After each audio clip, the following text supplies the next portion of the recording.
どうも、ワンピースの謎を解く仮面 YouTuber、ゆでだんぼのゆでろんです。ありがとうございます。いいね。チャンネル登録してね。今回は週刊少年ジャンプ2023年11号、ワンピース最新話1074話マーク3を考察します。前回1073話ではサターンが登場。今回1074話ではマーク3が登場。マーク3のマークをひっくり返すとクマさん。一緒に考えていきましょう。よろしくお願いします。まだ読んでない人やコミック化の人は多いネタバレを含む内容です。よろしいでしょうか。いきましょう。いつものように1074話の話数の理論から始めましょう。1074話の類似話数は74話と174話です。74話ではナミがアーロンに嘘をついてウソップを殺したふりをしました。一方174話では謎の男ミスタープリンスがクロコダイルに嘘をついて橋を壊しました。これらのことから2週間前の予想では1074話では誰かが嘘をつくと考えました。そしてやはり1074話ではベガパンク側に裏切り者がいるかもしれません。こちらは後で考えましょう。さらに1074話ではミスタープリンスが橋を壊したことでレインディナーズが封鎖されています。一方1074話ではラボフェーズが封鎖しています。どちらも建物の内部に囚われています。さらに1074話の反転話数も考えましょう。1074話をひっくり返すと471話マイフレンド。471話ではナミがローラに男だと嘘をついています。さらに471話ではモリアの屋敷が破壊されて魔人オーズがルフィを探しています。一方1074話でもラボが破壊されてルフィたちがベガパンクを探しています。以上が1074話の話数のつながりでしょう。それでは本編の考察を始めましょう。1074話のスタートは CP0 の部下たちを襲う新型パシフィスタ。頂上戦争で使用された試作機をしのぐパシフィスタクマさんマーク3。マーク3はベガパンクが開発したという最強の盾バブルシールドを装備しているようです。泡のように膨らむシールドは人造泡の実カリファの能力から作られたのか、もしくはナミの技サンダーポールにも似ています。そんなマーク3を指揮しているのは生きていた休日出勤の戦闘丸。しかしラボは封鎖され戦闘丸は連絡が取れない。これが1074話の話数の語呂合わせ1つ目、ゼロを前につけて応答なし。応答なしでしょう。こちらは2週間前予想できました。そんな戦闘丸は海軍の不穏な動きを察知して50体ものマーク3を起動。その任務はベガパンクを乗せるサニー号を無事にエッグヘッドから出港させること。これは603話でクマが2年間サニー号を守ったこととリンクしてるでしょう。50体もの巨大なクマさんたちが列をなして海岸へ向かいます。これが1074話の話数の語呂合わせ2つ目、一をなす。一をなすでしょう。4は中国語で数と読みます。一をなすとは人が多く集まるという意味です。戦闘丸はエッグヘッドで何かが起きると言います。しかしこの戦闘丸の行動はルフィたちにとって脅威になるかもしれません。おたまがワノ国で敵を味方にしたようにエッグヘッドでは味方が敵になる。五老星サターン星の絶対的な命令によってマーク3やセラフィムたちがルフィたちの敵になる。それはシュガーの技リトルブラックベアーズのように。こうなったら手がつけられなそうですが、しかしもしかしたらベビジジイとなった赤ちゃんベガパンクなら50体のマーク3を停止できる可能性がある。意見順位は五老星がトップですが、密かにベガパンクがマーク3の頭の中に停止スイッチを仕込んでいる可能性がないでしょうか。もしもそうであればベガパンクの発見が重要になりますが、どうなんでしょうか。場面は変わってラボフェーズ。どうやらルフィはドムシューズを壊したと言います。ドムシューズはホバーができる他に高速もできるシューズですから、逆に言えば誰かがドムシューズをロックした場合ルフィだけが動けます。つまり誰かが今後ドムシューズをロックしそうです。そしてベガパンクとボニーを探す一同ですが、ボニーは確認していると言います。ベガパンクだけが失踪中。そしてラボには麦わらの一味やルッチやステューシー、顔を修理したアトラス、痩せた巨大なヨークなど総勢17名が1カ所に集まって一をなす。その大勢が集まる中でナミは寝ているルッチのキャン玉を蹴ろうとしています。それを止めるロビン。エニエスロビーでロビンを苦しめたルッチとの再会ですから、何が起こるのも無理がありません。とにかく一箇所に集まった一同に対してシャカはベガパンクの失踪とラボフェーズの封鎖を告げます。ラボの外へ出ればレーザーで焼かれるという。これが1074話の話数の語呂合わせ3つ目。自由なし。自由なしでしょう。ラボフェーズにとらわれ自由がない一同。とりあえずドームの修理はシャカが行い、失踪したベガバンクを捜索するようです。ラボ内部をセラフィムが破壊したせいで監視モニターカメコが壊れ、その近くにベガバンクがいるかもしれないという。確かにベガバンクはボニーの能力で小さい赤ちゃんになっていますから、発見が難しいのかもしれません。この時ピタゴラスから連絡が入っています。ピタゴラスはシートを3階にいたようです。シート。これはパンカーザードの研究所も同じようなフロア構成で、その形は少しクマの肉球に似ている。C 棟はシーザーの研究室、D 棟は SAD 製造室、R 棟はベガパンクの秘密の部屋でしたが、エッグヘッドにも秘密の部屋があるのか。とにかくベガパンクを探しに行く一同ですが、どうやらナミはラボ内にお宝があると感じていそう。そして方向音痴のゾロも探しに行こうとしますが、一同は大反対。ロビンはゾロにお願い、おとなしくしててと諌められます。これが1074話の話数の語呂合わせ4つ目。ゼロを前につけておとなしく。おとなしくでしょう。ルフィとゾロの2人はルッチと核を見張りつつおとなしく待機するそうですが、どうせこの2人はおとなしく待機できないでしょう。またルフィはここでアイスバーグを思い出しています。これは次のシーンで描かれている熊の記憶と何か関係があるのでしょうか。つまり熊の記憶はトムさんに似たような話なのか。トムさんは世界政府と司法取引をしていましたから、クマも世界政府と司法取引をしたのか。場面は変わってベガパンクへ。ベガパンクはクマの記憶が残るニキュルームからボニーに追い出されたようです。そしてボニーはクマの記憶の中へ。ボニーは草原で少年時代のクマに出会う。うずくまり涙を流す少年クマ。ボニーが近づこうとすると、見つけたぞー。奴隷のような集団がクマを連れ戻しに来ました。その男たちは戻ってこい。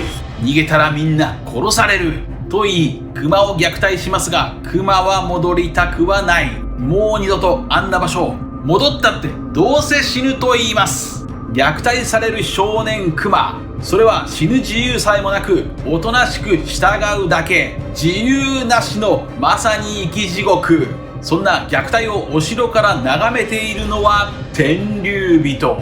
クマはどうやらその昔、天竜人の奴隷であり、天竜人のために何かをやらされている。それはニキニキの実が関係しているのか、それともクマが特殊な種族だからなのか。それが何かはまだわかりませんが、クマの秘密を読み解く鍵はベアでしょう。ベアとはクマという意味の英単語ですが、それはベアの名詞としての意味です。ベアには数多くの動詞があります。例えばベアの動詞は耐える、我慢する、負担する、肩代わりをする、引き受ける、運ぶ、生み出す、内包するなどがあり、それはバーソロメウクマのストーリーに合致しています。ここから推察するに、少年時代のクマはおそらく奴隷たちの負担を請け負って何かを肩代わりしている。そして何かを生み出している。それがクマの秘密なのでしょうか。泣き叫ぶ少年時代のクマを直視できないボニーはクマの記憶から弾かれました。しかし泣きながらボニーはクマの全てを知りたいという思い出。ちなみにボニーはクマの記憶を映像としてその目で見ていますが、もしかすると空白の100年も映像として見られるのでしょうか。場面は変わってピタゴラス。ベガパンクを探すピタゴラスですが、何やら背後から近づく人物が。その直後に大爆発。なんとベガパンク側にも裏切り者がいそうです。この可能性はツイッターでも少し触れて、2週間前1074話では誰かが嘘をつくとも考えました。ベガパンク側の裏切り者がいるならそれは誰か。以前ベガパンク側の味方予想は外れてしまっていますから自信はありませんが、考えられる人物は2人です。1人目の裏切り者予想は釈迦でしょう。釈迦の腕には要注意人物と書かれています。 XO とは親愛なるという意味です。親愛なる要注意人物、それが釈迦です。シャカはベガパンクの頭脳の一部から誕生していますが、ベガパンクの思想はかなり複雑です。なぜなら1066話でベガパンクは革命軍ドラゴンの勧誘を断っています。つまり6人の分身の中に政府寄りの人物がいてもおかしくはない。それが正しいと書いてシャカなのか。シャカは正義の名のもとに動く。クローンの語呂合わせはクローン。96話ではシャカと同じく絶対正義の名のもとに正しいの文字を背中に背負う海軍たちも描かれています。つまりシャカは海軍側の思想を持つクローンなのかもしれません。またシャカは1064話で私はもうすぐ死ぬと言っていましたが、しかし本体ステラであるベガパンクは海軍から逃げたい。つまり本体のベガパンクは死にたくはない。この釈迦の考え方について1064話の考察動画で僕は釈迦に説法を行いました。こちらです。そんな釈迦は正しいと書いて釈迦。釈迦とは釈迦、悟りに目覚めた人か。ベガパンク釈迦は天才ゆえに未来が見えると言います。しかしワンピースのパターンでは逆でしょう。釈迦はおそらく正しくはない。天才といえど未来など容易には見えない。釈迦よ、よく聞け。お前は正しくはない。間違っている。ベガパンク生存の未来も存在しているはずです。釈迦に説法とは日本でも有名な慣用句です。それはお釈迦様に仏教の教えを説く行為、すなわち知り尽くしている人にそのことを説く愚かさの例えです。この僕の釈迦の説法は愚かだったのかもしれませんが、もしも釈迦が裏切り者だったなら、それはお釈迦様でも気がつくまい。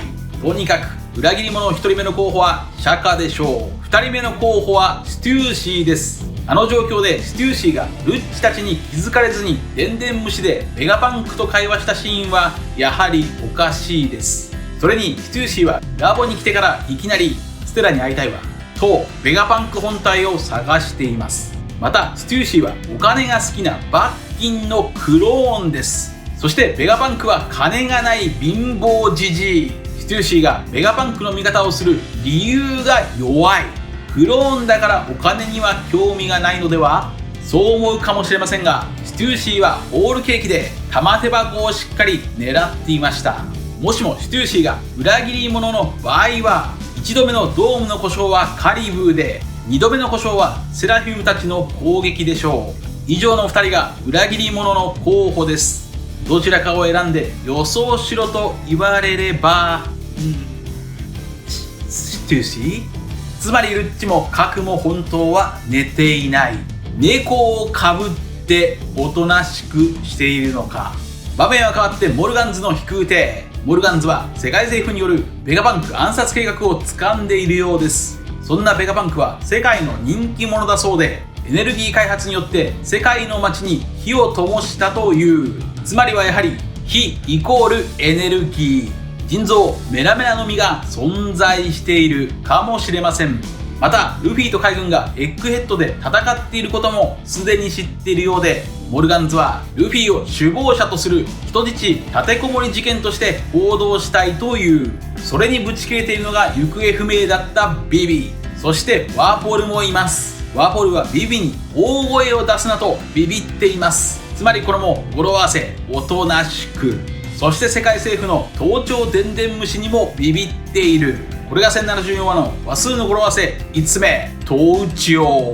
盗聴でしょう。7は中国語で地位です。ワポルは何にビビっているのか。そもそもビビとワポルはマリージョアでいがみ合っていたはずですが、ここでは一応仲間となっているようです。やはりワンピースの裏テーマは仲直りなのか。とにかくビビとワポルは何かにビビっている。それはおそらく2人は恐るべきものをマリージョアで見た。それはもしかするとサボと同じものでしょうか。世界の王などいないはずのあの玉座には世界のタブーイム様の存在。それは死んだとされるコブラ王とも関係するのか。ビビは昨日まで泣いていたとモルガンズは言います。モルガンズはさらに嘘か本当かはどうでもいい。新聞はエンターテイメントだと勢いをとしています。それは現実世界の日本で起きた事件、主犯格が自らをルフィと名乗った強盗事件の報道と何やらリンクするセリフです。以上です。続いては次号1075話の展開を話数の理論から考えていきましょう。さて、来週のワンピースはまずは1075話の類似話数から考えましょう。1075話の類似話数は75話と175話です。75話では海軍プリンプリンの船が魚人たちに沈められていますから、1075話でも海戦が描かれるかもしれません。また75話ではナミが誰が仲間だってとナミを信じるルフィを否定していますから、1075話ではベガパンク側の裏切り者が登場するかもしれません。一方175話はタイトル解放です。解放の扉絵は解放の戦士太陽の神ニカに似ているルフィとナミとジャガー。こちらではミスタープリンスことサンジが太陽の神ニカのようにふにゃふにゃとなり、ルフィたちを牢屋から解放しました。すると1075話も解放の話なのでしょうか。次に1075話の反転話数も考えましょう。1075話をひっくり返すと571話処刑台。ルフィがエースを解放しています。扉絵は解放の戦士ニカではなくカニ、そしてお金好きのナミさん。これらのことから1075話のキーワードは海戦と解放でしょうか。そんな1075話の話数の語呂合わせ予想、一つ目はテナゴ。テナゴというのはどうでしょうか。テナゴとはお世話をするという意味です。それはクマの記憶に関係するのか、それとも手のかかる子ボニーの幼少期が登場するのか。1075話の話数の語呂合わせ予想、2つ目は入れ違い。入れ違いというのはどうでしょうか。クマの記憶の物語において入れ違いが起きるのか、それとも物理的に誰かと誰かの体が入れ違いになるのか。1075話の話数の語呂合わせ予想、3つ目は人の稚語。人の稚語というのはどうでしょうか。稚語とは赤ちゃんや子供のことですから、引き続き少年時代のクマの話なのか、それともボニーの赤ちゃん時代の話なのか、もしくは赤ちゃんになったベガパンクの話なのか。以上です。皆さんはどう思われましたか。ご意見や考察してほしいのとかあればコメント欄までよろしくお願いします。ありがとうございました。またね。チャンネル登録やコメントよろしくお願いします。